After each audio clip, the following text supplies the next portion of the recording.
Muted. Yep, can you hear me? Yep. We can. All right. Well, hey, Brian mentioned get your notebooks out. One other thing we'd like to have you do is get your cell phone out, because later on we're going to have you take a picture of a QR code. So I just wanted to make sure I brought that up early. I have the pleasure of introducing my partner today. And I first met George when I was building another network marketing company. My son had actually hired him to come speak to our team. We had a pretty large team, and my son had said that, hey, Dad, I hired this guy to come in and speak to our team. Love to have you and Mom come make sure that you're here to, support us. So we jumped in the car and we drove down to Tucson and put the dog in the car because couldn't leave the dog in the, we had to take the dog with us because we couldn't leave the dog in the car. It's just too hot. So we kind of snuck in the back row and we're sitting in the back row, sitting there with our dog. And my son Jeff had introduced George as Joe Malarkey, America's worst motivational speaker. And I'm sitting there and I'm going, oh my goodness, this guy is funny. Where did Jeff find this guy?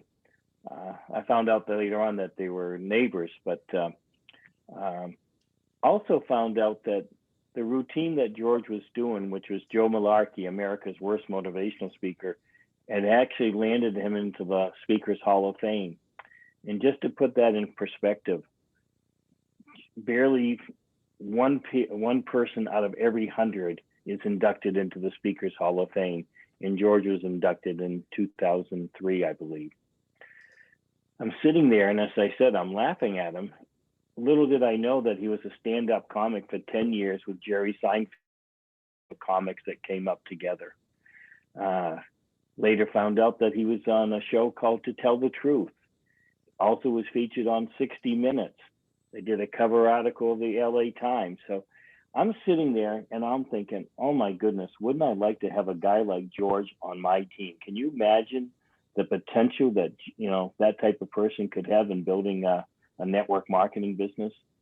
As it turned out, it was probably a good thing that George wasn't on my team, because he would have been labeled and put on that list of, just didn't have a big enough why, or wasn't motivated enough, or focused enough, or whatever you want to call it, that, that I wanted success for him more than he wanted for himself. Well, as you'll find out later in our program, that couldn't be further from the truth. But yes, George would have really frustrated me, because he was one of those guys that had all the talent but didn't have the results in network marketing. So with that, I'm going to give you my partner, George Campbell. George, welcome to the call. Thank you, Jim. Jim gave me, I think we can all agree, is a very glowing introduction. And while it's mostly factual, it's also really misleading. I did experience some really good success in professional speaking and enjoyed that. But I saw network marketing early on when I was probably 19, 20 years old, and fell in love with network marketing as a business concept, and found myself unable to achieve any kind of success in it. And it really bugged me. And to the point where I finally gave up, because why do you keep beating your head against the wall?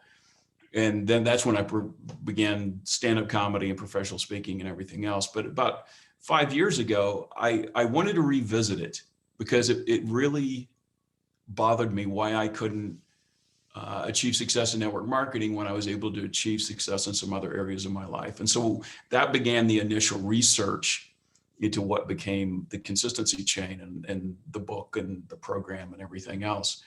And as I began to talk to groups, I was talking about what the experience is for the people that have the dream and can't find themselves doing the things that's going to take to reach the goals that they have. And as I began talking about the solution to that, which, by the way, that's what we're going to deal with today, is what is the actual problem that people like me have, and then what is the solution to that problem? And as I began talking to people, the vast majority of people in the audience came up and they were just so excited, because it was like, wow, no one ever explained this to me before. And then the leaders, to a great degree, came up to me and they were like, I can't believe this, what you're saying is true. I can't believe this is right. I can't believe you live your life the way that you're telling me that you do. And so I realized very quickly that I needed someone to balance my viewpoint as someone who struggles in this. I needed a leader, someone who had been successful as a leader in network marketing, to come to be on stage with me to validate that what I was saying is true, and then present the leader's perspective about how that can be how that strategy can be used to help people that are struggling. So my decision of who I was going to work with was really easy. It's funny because Jim and I both saw each other on stage for the first time. I was doing malarkey and he was on stage at a network marketing company as one of the top money earners of that company. Him and his two sons were they were 3 of the top 10 year after year after year.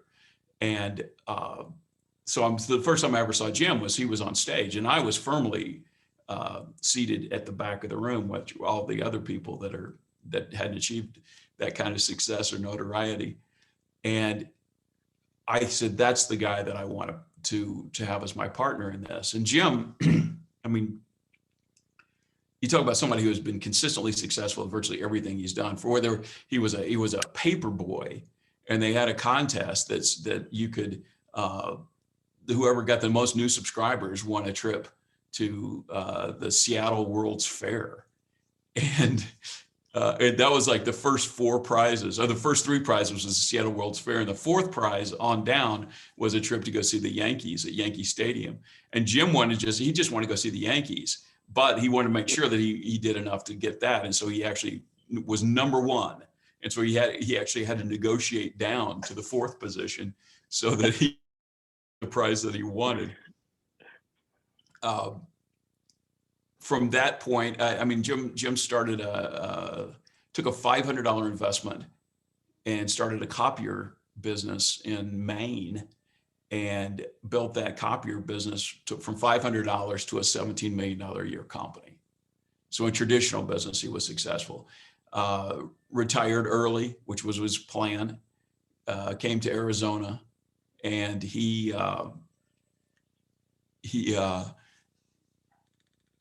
retired, which for Jim means that he started building other businesses just for fun. And he got involved in network marketing. He was distributor of the year at 2 different network marketing companies. And like I say, his sons followed in his footsteps. One was distributor of the year. The other was the runner-up distributor of the year. So this was the guy that I knew that I wanted to partner with. And, Jim, when he first met me, he thought, man, God, I wish you were, because I was not on his team in the company that we were in. And he was like, man, I wish you were on my team. And I was like, no, you don't. You really don't. I know that now. Yeah, I would have been the most frustrating. I was that guy that looks good, sounds good. You can't imagine that he's not going to just blow this thing out of the water. And then you just stand back and go, what is your deal? What happened to you? And I will tell you, Jim would tell you how frustrating that is from a leadership standpoint. I will tell you, it is every bit as frustrating, if not more frustrating, to be that person. And I'm guessing some of you are going to identify with this today, to have that dream, that goal, that desire, and somehow find yourself not doing the things that are going to make that happen for you. Yeah, and I'm going to say, George, from a leader's perspective, and quite frankly, probably everybody on this call is a leader and a builder, or they wouldn't be on this call. But as a leader and a builder, if you're frustrated that your team's not duplicating as fast as you'd like to see it duplicate, we're going to share, and it's not you, all right? It's the strategy that you're utilizing. And today we're not not only going to show, introduce a new strategy for you to think about, but a new tool that's in beta right now that could be an absolutely game changer for us in ViVE, that's for sure. Yep, absolutely. So let's talk about, we're going to talk about some really kind of three things. And I'm not sure how I take control of the main screen, Brian. You have it. You asked for it, and I gave you permission. You should be good to go. It's down the bottom, little green button, bottom center. Share screen. Amazing, huh? Oh, well, that takes me to something I don't. That's not what I wanted, though. Okay, because I just. It should share any screen. You should be able to pick from all the different screens on your computer. Okay, let me try. Let me put this over here and see if this will. Yeah, sometimes they get on top of each other too. So. Yeah, it's just this the presentation software I'm using opens up in Zoom, so it's just I can't get me to be the speaker screen. Oh well. Hopefully. Sharing first, Brian, before he can share. What's that, bud? I think you need to stop sharing your screen so he can share his. Oh, possibly. Good call. There we go. Is that any better? Are people seeing my screen now? We're Hopefully. seeing everybody's picture. There we go. All right, perfect. Now we're here. Okay, so so basically we're going to cover 3 data points really quickly, and we made a connection between 3 things that I don't think anyone has ever made that connection before. And these are the 3 data points, as weird as they are. It's an 18th century social scientist, a monster made out of marshmallows, and Jerry Seinfeld. So here we go. We're off. So this is the guy. This is a guy that many of you may not know by name, but I'm guaranteed you know his work. This is a guy named Vilfredo Pareto. Vilfredo Pareto. And first of all, I think we can all agree everybody's name sounds better in Italian. I mean, because think about me, I'm George Campbell. Nothing. But if I were Giorgio Campbell, ooh, that's got some power now. And if Vilfredo Pareto had been American, he would have been Willie Parrott. So right there, who cares? Yeah. So what did he do that made him so famous? Well, Vilfredo Pareto, oddly enough, came up with the Pareto Principle, which is the 80-20 rule. And I'm guessing everybody on this call is familiar with the 80-20 rule. And basically it says 80% of all outcome comes from 20% of all input. And we see this played out all over the world. We see it, we talked to so many traditional companies, sales companies, they'll tell you 80% of their sales come from 20% of their salespeople. 80% of their profits come from 20% of their customers. Over and over and over again. A pastor told me that 80% of the contributions to the church come from 20% of the people in the congregation. I'm sure that 20% of our pro consultants account for 80% of our points. Oh, absolutely. Absolutely. And here's the weirdest one. I saw this recently is that 80% of COVID is spread by 20% of the people that have it. I mean, you talk about a ubiquitous ratio. And so when I first saw this, I thought, well, okay, I get it. I get this ratio. But what I don't understand is when it comes down to the level of people. You know what? How do we be so completely different and unique, and yet for some reason we fit so easily into one of these 2 categories? And so I started researching this and looking at it and thinking about it. And the first thing that I did, you get the 20% high achievers and the 80% people who struggle to get there. And I was like, well, what is the difference between these 2 groups? And once you start eliminating all the things they have in common, intelligence, equally present across both groups. Education, same thing. Training, like everybody in ViVE, you have access to the same training. Skills, talents, abilities, even ambition. Once you eliminate all those things that are in common, you're only left with one differentiator. And it came down to this. And this is the kind of the difference between the 80-20. The 20%, high achieving 20%, do what needs to be done, when it needs to be done, on a relentlessly consistent basis. The 80% know what needs to be done, but they don't do it and they certainly don't do it consistently. That's the difference between the 80-20. And we're going to talk a lot about the 80-20 this morning. And I want to make one thing really clear up front. As we talk about this, if you find yourself thinking, gosh, I kind of identify with that 80% category, just know this: we are not in any way disparaging you, talking down to you, trying to shame you. First of all, I am you. I get it. I understand the frustration and shame that comes from knowing what it is that you want to do and finding yourself for some reason unable to take the consistent effort to support that. I get that frustration.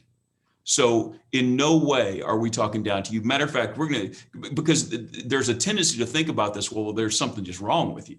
There's like a personality flaw or lack of character. No, before we're done, we're going to make a very, very clear understanding of what the difference is.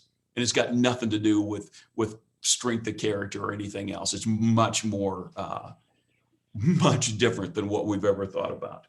So understand that if you think you identify with the 80%, there's no shame involved at all. And by the time we're done, I think you're going to be very excited about what we're going to, the difference that we're actually going to show you, what the difference is and how we're going to overcome it. So how does this play in network marketing? Well, huge. Jim, what do you think the percentage is in network marketing, if you're just going to guess? Well, we talked about the 80-20 rule, but probably in network marketing, George, is probably closer to 95 and 5%. Right. I mean, I think that's pretty good. And I love the analogy that, and maybe you can touch upon it, because everybody on this call, George, is a gigantic Eric Worre fan. Sure. So I'd like to touch on that for a second. Yeah, well, Eric has the best definition I've ever seen of success in network marketing. And his definition is success in network marketing is getting a large group of people to do a few simple things on a consistent basis. And I think network marketing is awesome at two of those. Getting a large group of people, that is recruiting. And we spend tremendous amounts of time, effort, and dollars in efforts to recruit people. We're good at that. A few simple things, that's training. That's what we're doing today. I mean, that's a few simple things. Here's a couple of little things that you need to do and then the third part is where we fall down. Consistent basis, because the thought is that if you get sharp, capable people and you train them well, they are automatically going to be consistent. And what do we know about that, Jim? That's just not the case. No, nothing. I mean, nothing could be further. You think you sponsor somebody, George, and they're going to be absolutely tremendous, and you kind of leave them alone and let them do their own thing, and then you realize that 80% of them fail. I mean, the 20%ers are in this case, our top 5%. Just get out of the way. They're going to do the job anyway. But keep in mind that our program is designed to help the 95%. All right. Reach a level of consistency so that they can have the success. And rising tide lifts all boats, as we know. So. Now, let me just ask you this real quick, Jim. When you sponsored somebody that you thought was really sharp,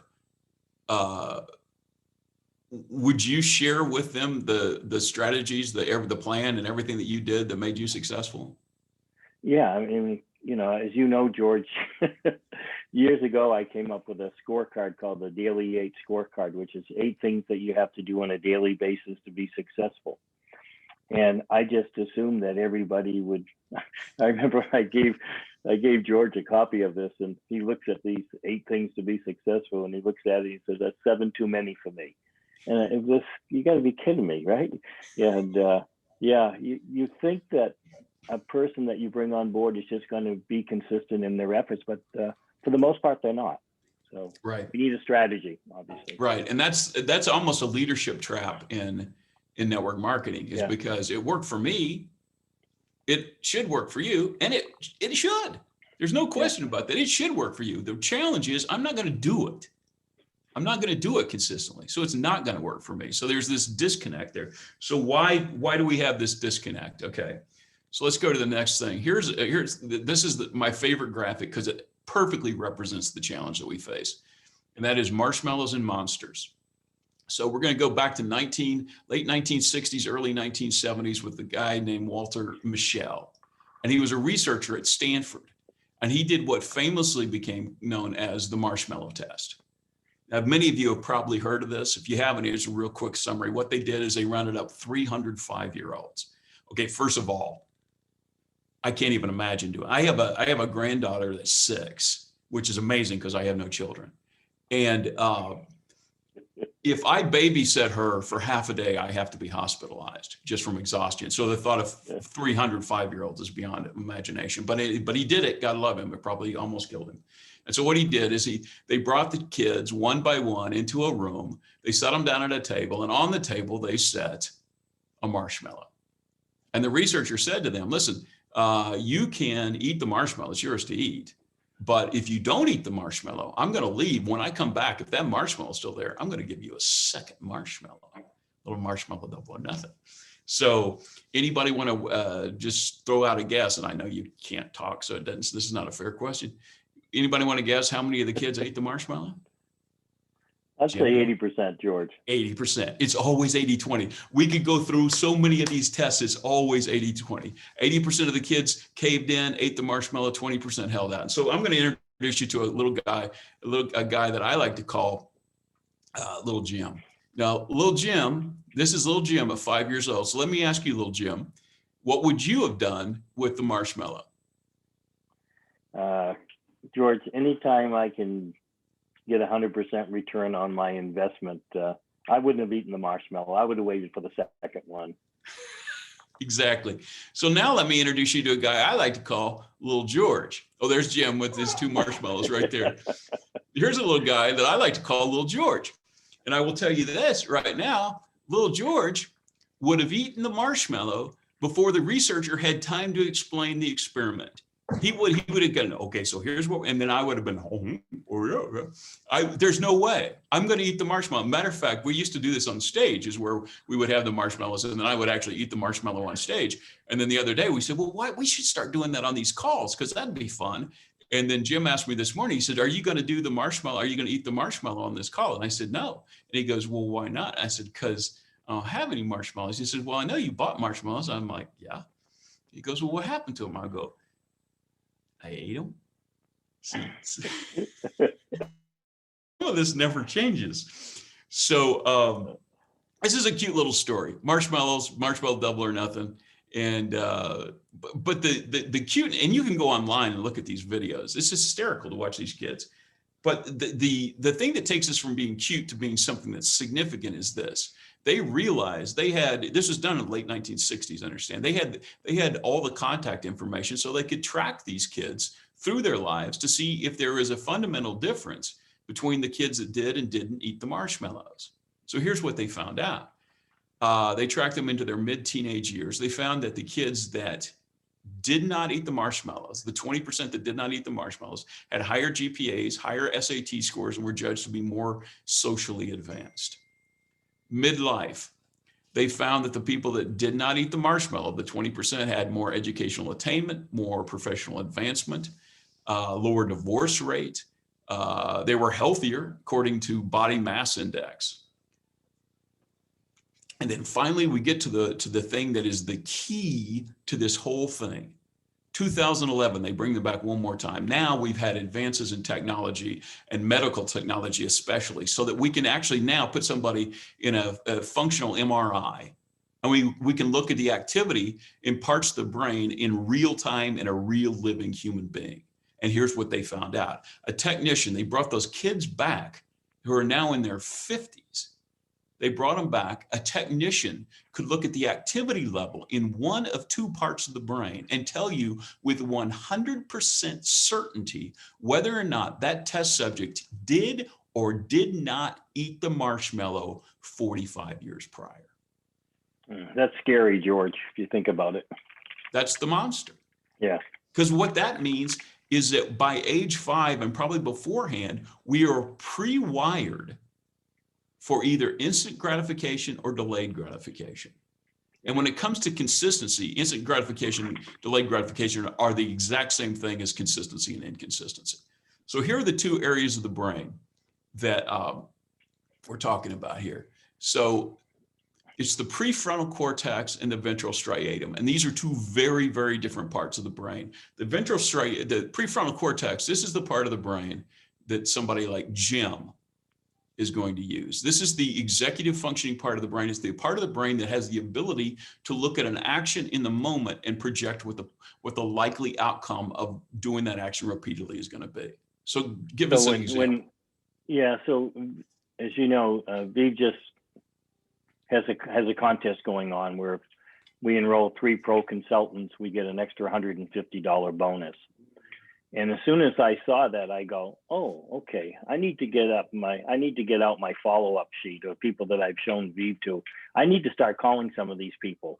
And it gets me into action immediately because I know that action will get me closer to that bonus.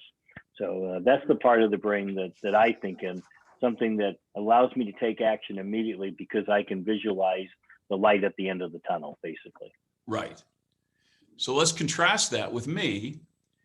And I'm thinking in the ventral striatum.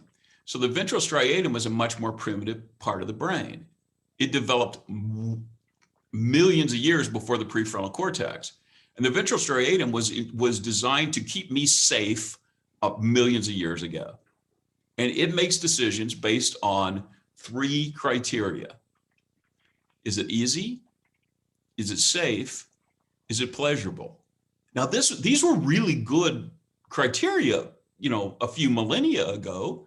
Is it easy? Easy was important because if you expended more energy getting food than the food gave back to you, that wasn't a plan to succeed. You're going to die. Safe was important. The caveman that said, hey, look, a woolly mammoth. I wonder if he'll let me pet him. He's not going to pass on his genes. He's going to die. And pleasurable, pleasurable goes to procreation of the species. These were 3 great questions to ask, but they fail us today. If you're thinking in this part of the brain, because here's Jim talked about picking up the phone and calling somebody. Here's me making this. I want the same things. I want exactly the same things that Jim does. I want to be successful in this. I want to bring in 3 people. I want the $150. I want the stuff. Of course I do. But now I'm making a decision in a different part of the brain with different filters that filter that decision. So Jim's going to pick up the phone. He's going to call somebody. I'm going to start to pick up the phone, and I'm thinking, is this easy, safe, or pleasurable? Is it easy for me? I will tell you this. I know it doesn't seem possible, but I'm an introvert. More performers are introverts and speakers are introverts than you can imagine. But picking up the phone is not easy for me. It is not easy for me. Is it safe? No. Somebody could reject me. They could say no. They could say, I can't believe you're doing this. What are you doing with your life? You're in this, you're doing network marketing now? It's not safe. Is it pleasurable? No, it is not pleasurable. So the 2 of us, Jim and I, we can be looking at exactly the same action with exactly the same motivation and make 2 completely different decisions. Jim's going to call, I'm not. Now, I'm not going to say I'm not ever going to call because that brings me pain. So what I'm going to say is, you can't call people on a Saturday. My God, it's Saturday morning. People are spending the morning with their families. You can't call on Saturday. What are you, a crazy person? Well, Sunday I can call. No, I can't call on Sunday. My God, are you not aware of the Super Bowl? Have you not heard of the Super Bowl? Come on, please. Well, you can call on Monday. We can't call on Monday. People are just getting, first of all, most of the people calling in sick on Monday because they had a Super Bowl on Sunday. Well, you call Tuesday. Tuesday, they're just getting back to work. They're trying to recover from all the days they took off. Wednesday, they call Wednesday hump day for a reason. Thursday, you can't call people on Thursday. They're trying to get their work done so they can get out early on Friday. Well, you can't call on Friday because there are people trying to get out of work. Saturday, you can't call on Saturday, and we're back. See, I never say no. I just push my success day by day, a little bit further into the future, until at some point in time, this whole thing is just unrealistic to me. It's obvious that I'm not going to build this because I haven't built this, and I'm that guy. What do you talk about, Jim? The guy that used to show up. Yeah, we all have those people where, I mean, even on this call, I'm looking for a couple of team members, and I go, whatever happened to Joe? He was such a great person. He had all the potential in the world. My God, he was talented. What happened to him? Where did he go? Yeah, he's just not here anymore, right? Yeah. Some will, some won't. So what? So yeah, next. What a crazy! I hate that. Some will, some won't. So this is almost as bad as I want it more for them than they want it for themselves. Right. Yeah. Right. So we painted a pretty tough picture here. And if we left it here, this would be the worst training leadership call ever.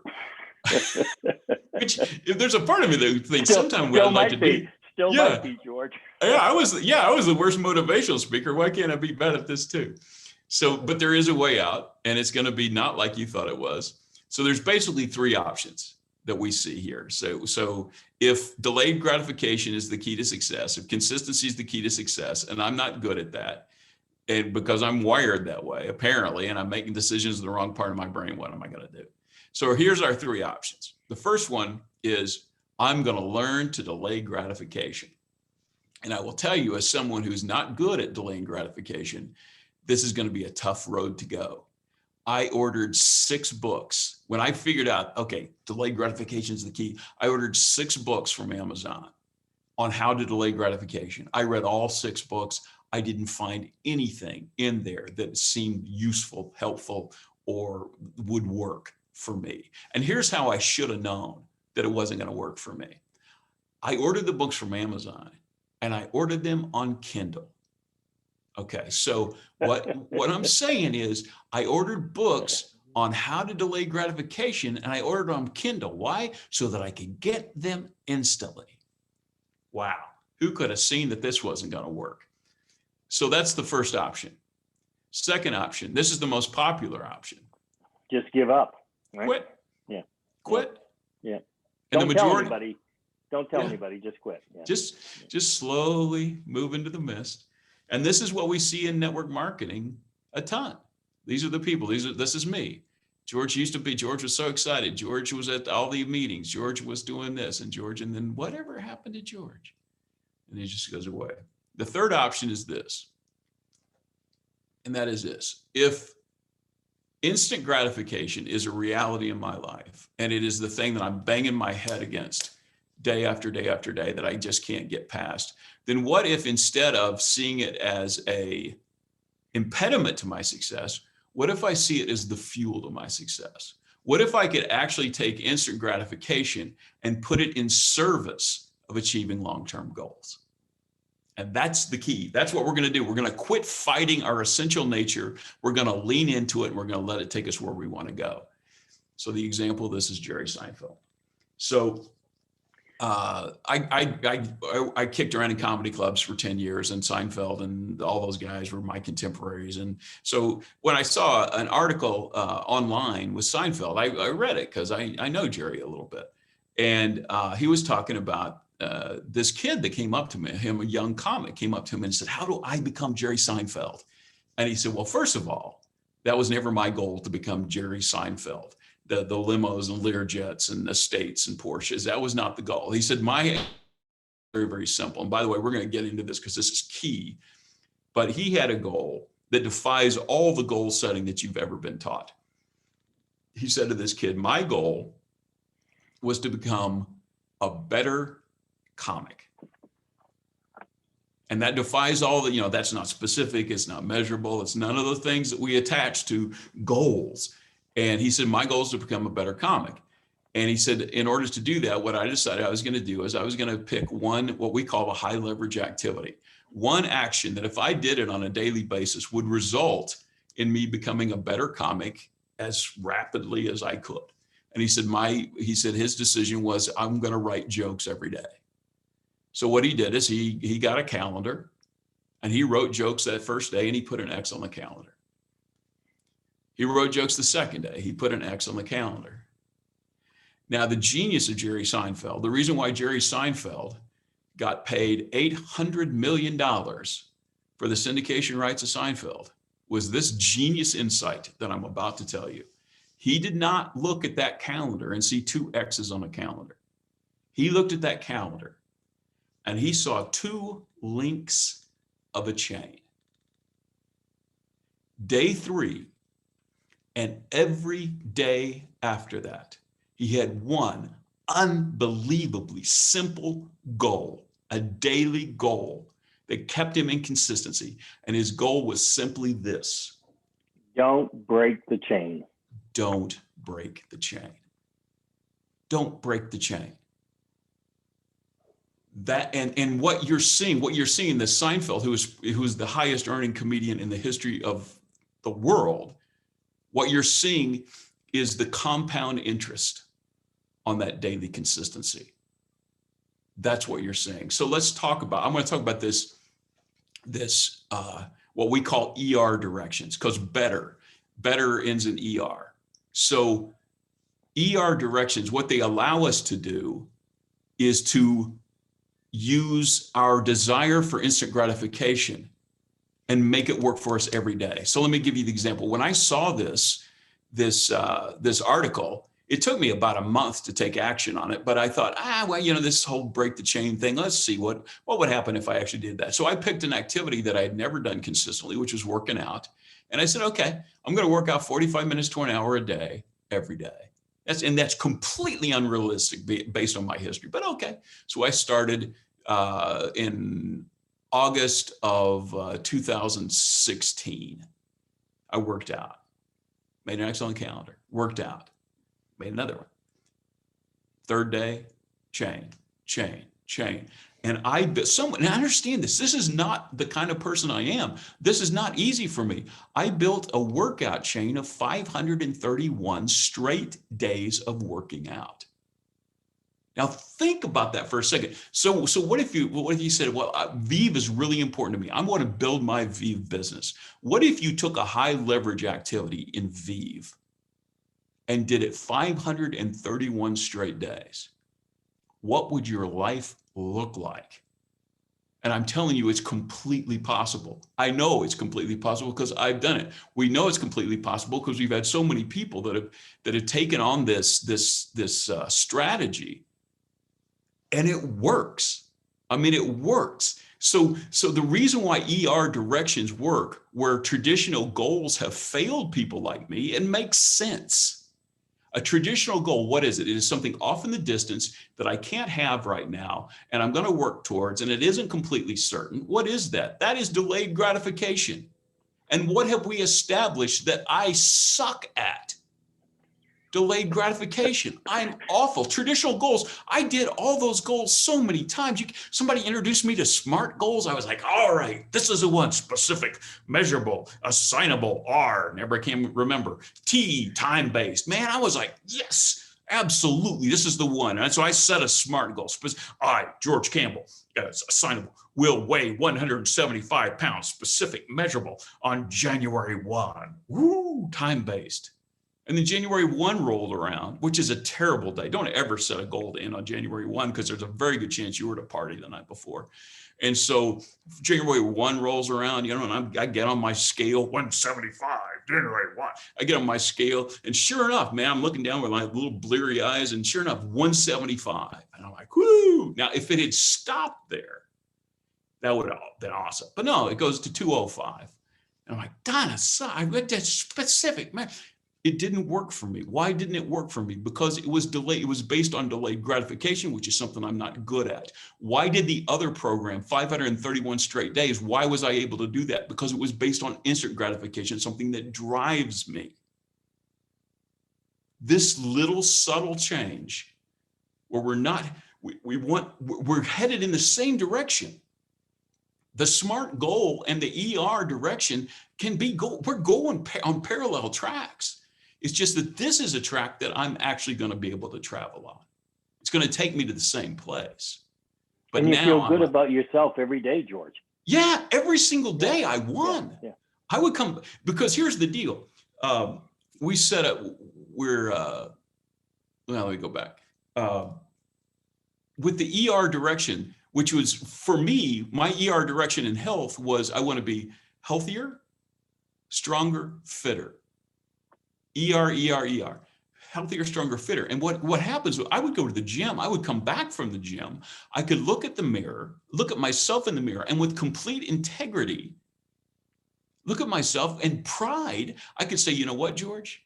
Coming back from the gym, you're fitter, you're stronger, you're healthier. And my instant gratification was fed, and I could feel good about myself. Every day was a win for me. And when you're on a winning streak, man, it's easy to keep going. Yeah. That's the power of an ER direction. Now, if traditional goals work for you, God love you. Way to go. Keep going. I'm not saying don't do traditional goals. I would never tell Jim. Jim is the most traditional goal setting guy I know. I'm not going to tell Jim not to quit doing that. It obviously works for him. But if it isn't working for you, let's try a different strategy.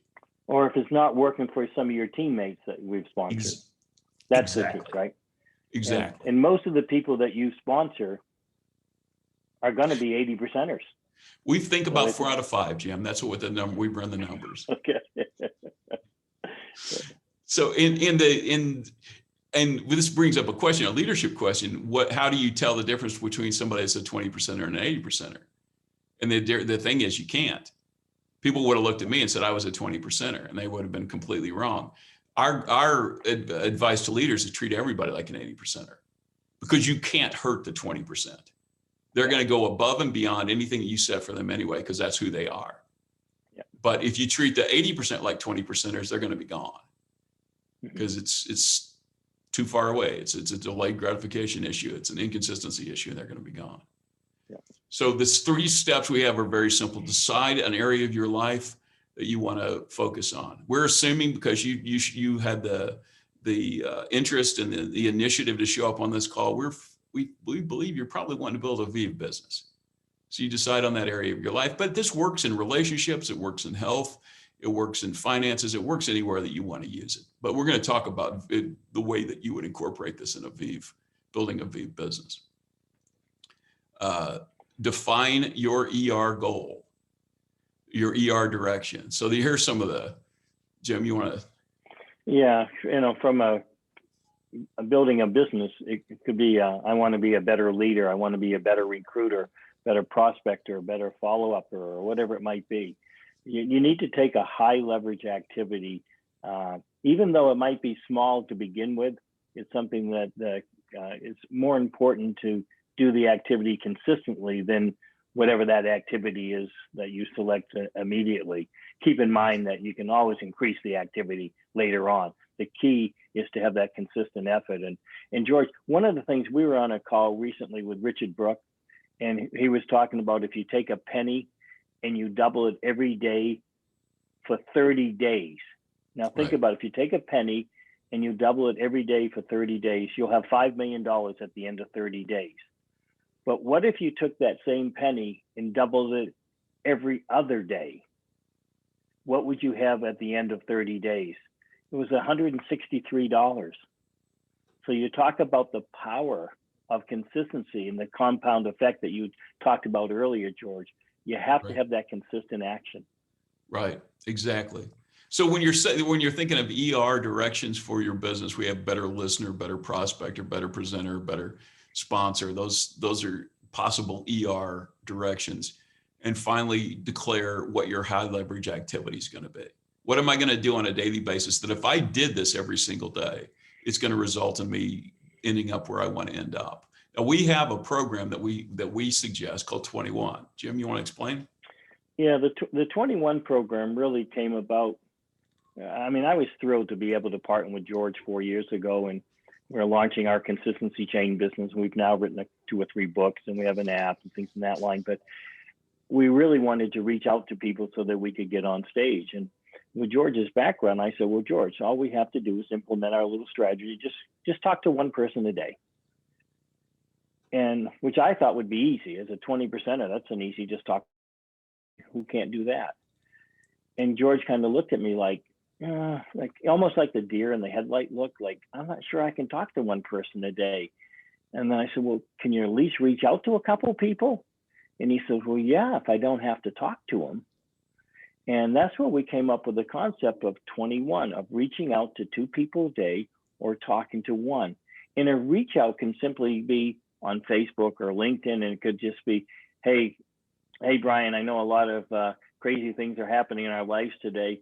Let's connect soon, and if nothing else, let's compare notes. I mean, that's a reach out. And if you're reaching out to 2 people every day, and quite frankly, I have a chain going now that I've done a little over 900 consecutive days of reaching out to 2 people a day. Eventually, some of those people are going to call you back and ask you what you're up to. And it's going to forces the 80%ers to have that conversation.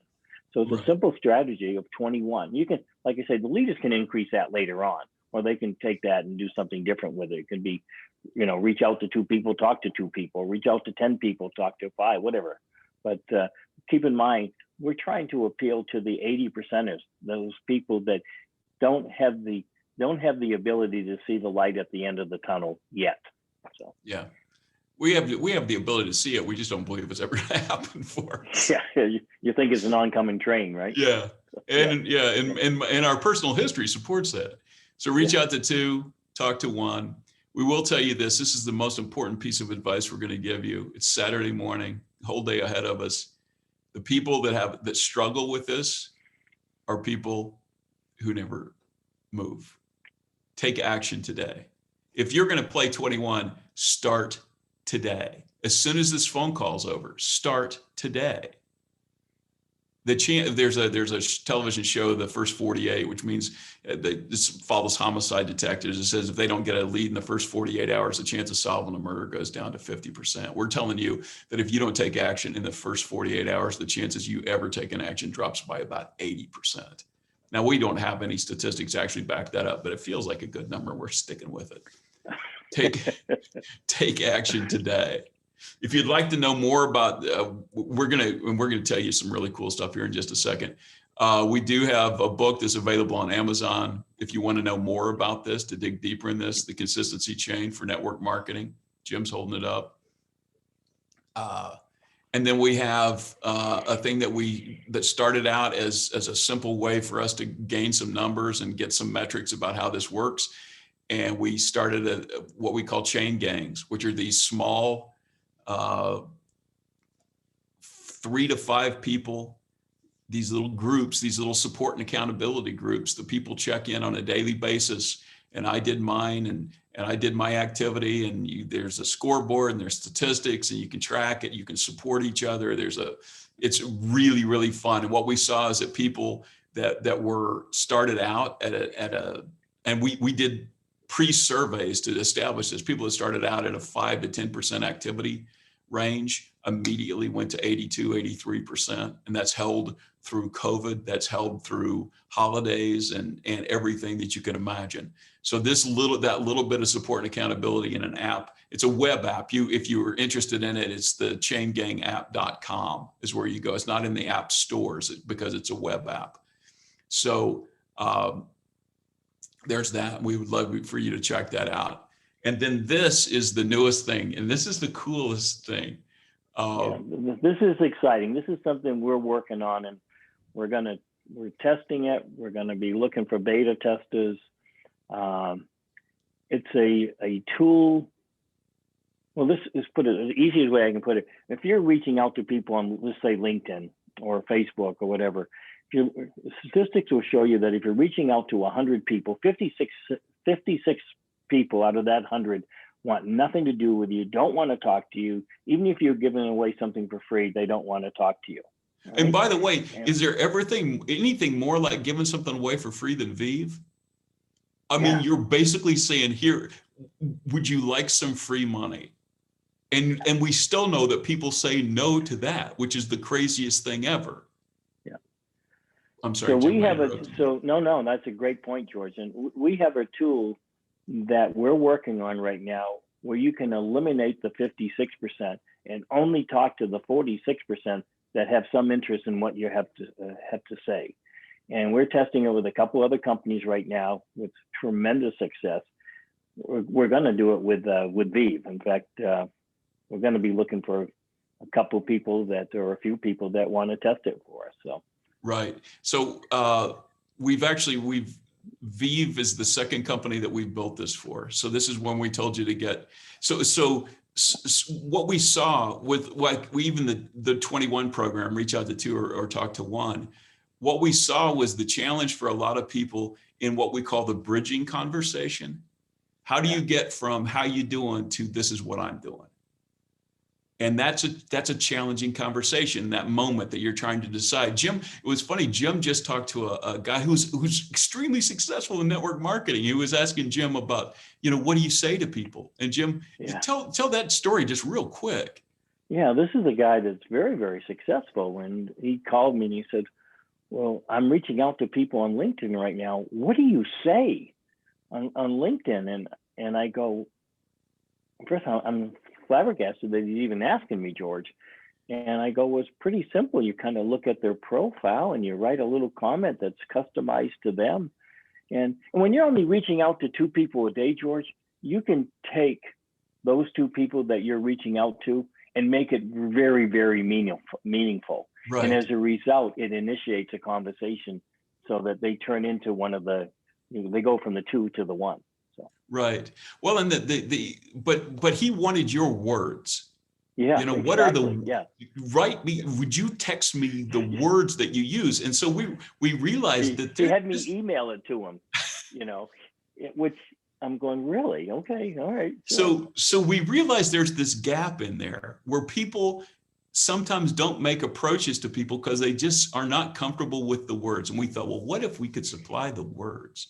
What if we could give a tool that would supply the best approaches from Jim Packard combined with the fun and the technology that we have now? So here's what I want you to do, if you would.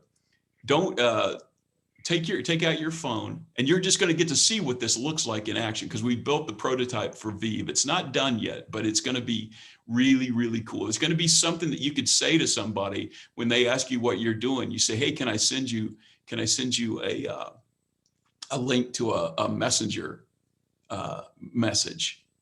And that's all you have to say. And the thing takes over after that. So if you'll take out your phone, put it on photo, and then hold it up to that QR code, and then press start sequence. Now, don't go to the sequence. It'll still be there in your messenger so that you can go and play with it.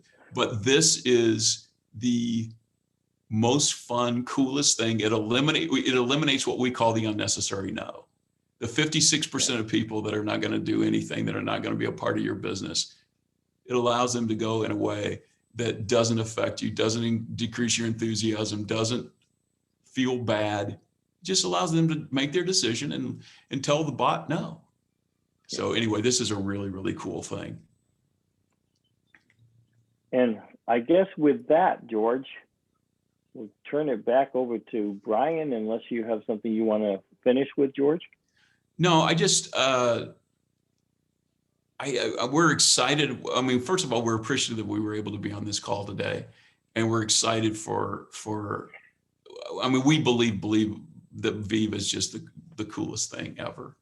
And we think you've made a good decision, and you could absolutely, with consistency, you could absolutely change your life and change the lives of so many people. So we're glad that we could be a part of that today. Yeah. And some people, we get approached by everybody, being everybody's network marketing company. Well, I get approached. You don't, George, but I do. And we're using Vive as our pilot project or test pilot, where I reach out to 2 people a day or talk to 1. And we're proving, it's like a proof of concept. We're proving to ourselves, and obviously to everybody else, that if I reach out to 2 people a day or talk to 1, all right, hopefully you're talking to 1, but sometimes that doesn't happen, that you can build a successful business. And there's an awful lot of 80%ers out there that we could really help. We just have to, like I say, our strategy's been wrong. We've been trying to put a square peg in a round hole. Was good enough for me. This is what I did to be successful, but that's not always the case. So, Brian, we really appreciate you bringing us on the call this morning. And if I don't know if we have time, but if anybody has questions, 2 or 3 people have asked me, for the daily 8 scorecard. Well, I'm not supposed to do this, but it's actually top 10 things to do every single day. And I'll send it to you. My email is jim@consistencychain.com. Let me know if you need a copy of that, or let me know if you might want to participate in the test pilot that we're going to be doing. Again, it's jim@consistencychain.com. So with that, Brian, I don't know if we have time for questions or if you we do. I just want to say, I figured out your secret because somehow you're dealing with 102% of the people, which is kind of awesome. Well, Jim, that's the reason why Jim's not allowed around a computer. No, you know what's Hey, funny, that guys? was awesome. As you mentioned this, I'm like, holy cow! You're actually describing me, believe it or not. My method of operation in network marketing is not. It's a little bit different. Is to just recruit one person a week, and I've done that for 8 years straight. I don't recruit 30 people in a week, but that consistency put me in the number 2 spot in the whole company. So it's similar, right? I don't have a goal to be a diamond executive at all. My goal is one person a week. When you're running multiple companies, multiple businesses, and that's like, okay, so if Wednesday comes, it just means I need to put the gas down, talk to some more people. So similar but different. But you literally explained the chain of what I do too. So it's Right. a brilliant training. I'm gonna. This is recorded, and I'm going to include this in all of my fast starts for new people, right? I mean, just, hey, watch this. This might explain some other things in your life too, right? So Absolutely. Brilliant training, guys. Anybody got any questions real quick? We can probably take one or two. Jim. Hey, Brian, this is Warner. Oh, go ahead, Kathy. Hey, Jim and George. Thank you so much. Great training. Appreciate it. You bet. Thank you. Thank you, Kathy. Hey, guys, that was phenomenal. This is Warner. I'm on the road, and I caught most of it. Thanks, Brian, for putting it online for us to review it. That was some phenomenal stuff, man. Now I'm really have to go read the Consistency Chain book. And but my goal, Jim, you said something about LinkedIn. I'm a big Facebook guy. I love Facebook. I do videos every day, and I find LinkedIn to be